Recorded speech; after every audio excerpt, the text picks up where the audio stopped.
Hello, hi friends. நேத்து நடந்த match பார்த்தீங்கன்னா, டெல்லி விஸ் லக்னோங்க. லக்னோ டாஸ் வின் பண்ணி டெல்லிய பேட் பண்ண சொன்னாங்க.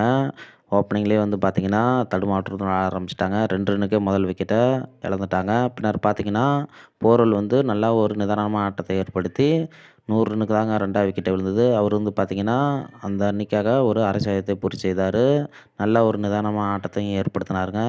பின்னர் வந்து பார்த்தீங்கன்னா ஹோப் வந்து பார்த்தீங்கன்னா 38 ரன் அடிச்சிருந்தாரு. அதனோட வந்து பார்த்தீங்கன்னா, ரிஷப் பண்ட் அவரு வந்து பார்த்தீங்கன்னா 33 ரன் அடிச்சிருந்தாரு. இதுலேருந்து பார்த்தீங்கன்னா 15 ஓவருக்குலாம் 120 ரன் தாங்க இருந்தாங்க. 200 ரன் அடிப்பாங்க அப்படிங்கிறது வந்து சந்தேகத்துகையில இருந்தது. ஆனா கடைசி நேரத்தில வந்து ஸ்டெப்ஸ் அவர் வந்து பார்த்தீங்கன்னா, நல்ல ஒரு அதிரடியான ஆட்டத்தை ஏற்படுத்தி 22 பாலுக்கு அரை சதத்தை பூர்த்தி செய்தாரு. பின்னர் பார்த்தீங்கன்னா, அவரால தான் ஸ்கோர் வந்து 200 ரன் கம்ப்ளீட் பண்ண முடிஞ்சது.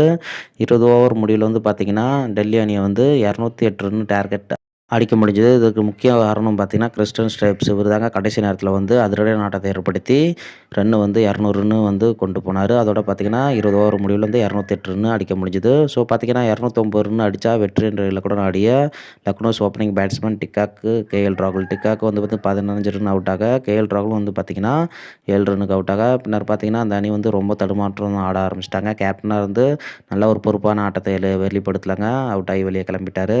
அதன் பிறகு வந்து பார்த்தீங்கன்னா, ஸ்டோனிஸ் வந்தாரு. அவரு வந்து பார்த்தீங்கன்னா, நல்ல ஒரு நம்பிக்கை வச்சிருந்தாங்க. ஆனா, அவரும் வந்து பார்த்தீங்கன்னா, விக்கெட்ட பறி கொடுத்து சென்றுட்டாரு. ரசிகர்களுக்கு ஏமாற்றத்த குடுத்துட்டாரு. தீபக் கூட வந்து பார்த்தீங்கன்னா, முட்டையில அவுட் ஆயிட்டாரு. அதோட பார்த்தீங்கன்னா, அவங்க வந்து 90க்குலாம் 5 விக்கெட் இழந்துட்டாங்க. ஸோ பார்த்தீங்கன்னா, 120க்குலாம் சுருண்டுருவாங்க அப்படின்னு நினைச்சிட்டு இருந்தாங்க ரசிகர்கள். அதான் நடக்கலங்க. அந்த அணியில வந்து நிக்கோலஸ் புரான் நல்ல ஒரு அதிரடியான ஆட்டத்தை ஏற்படுத்தி அரை சதத்தையும் பூர்த்தி செய்தாரு. அதனோட பார்த்தீங்கன்னா, அர்ஷாத் கான் அவர் வந்து பார்த்தீங்கன்னா, பார்ட்னர்ஷிப் போட்டு 2 பேருமே நல்லா ஒரு நிதானமான ஆட்டத்தை ஏற்படுத்தி வெற்றி முனையில வந்து கொண்டு போனாங்க. ஆனா வந்து பார்த்தீங்கன்னா, அவருங்க வந்து வெற்றியே கம்ப்ளீட் பண்ண முடியல. பால் கம்மியா இருந்ததால ரன் அடிக்க முடியாம விக்கெட்ட பறி குடுத்துட்டாங்க. ஸோ பார்த்தீங்கன்னா, லக்னோ அணியில வந்து பார்த்தீங்கன்னா, நிக்கோலஸ் புரான், அர்ஷாத் கான் இவங்க 2 பேரும் பார்ட்னர்ஷிப் வந்து டெல்லி அணிய வந்து தோற்கடிச்சிருக்கோம். ஆனா, அத நாங்க நடக்க முடியல. லக்னோ வந்து ஜெயிக்கிறதுக்கு 19 ரன் தான் தேவைப்பட்டது. அதில வந்து தோல்வி அடைஞ்சிருக்காங்க. ஸோ பார்த்தீங்கன்னா, இந்த அணி தோல்விக்கு காரணம் வந்து பார்த்தீங்கன்னா, கேப்டன் தான். கே.எல். ராகுல் நிதானமான ஆட்டத்த அரை சதத்தை அடித்திருந்தாருன்னா வெற்றி பெற்றிருப்பாங்க. புள்ளி பட்டியல்ல வந்து பார்த்தீங்கன்னா, டெல்லிக்கு வாய்ப்பு இருக்குங்க. இன்னும் நடக்க உள்ள மேட்ச்ல வெற்றி பெற்றாங்கன்னா, அவங்க வந்து தகுதி சுற்றுக்கு வெற்றி பெறுவாங்க அப்படின்னு வந்து அந்த அணி நிர்வாகம் சொல்லியிருக்கு. ஸோ அந்த சேனல் உங்களுக்கு பிடிச்சதுன்னா மறக்காம சப்ஸ்கிரைப் பண்ணுங்க. நெக்ஸ்ட் வீடியோவில் சந்திப்போம். நன்றி, வணக்கம்.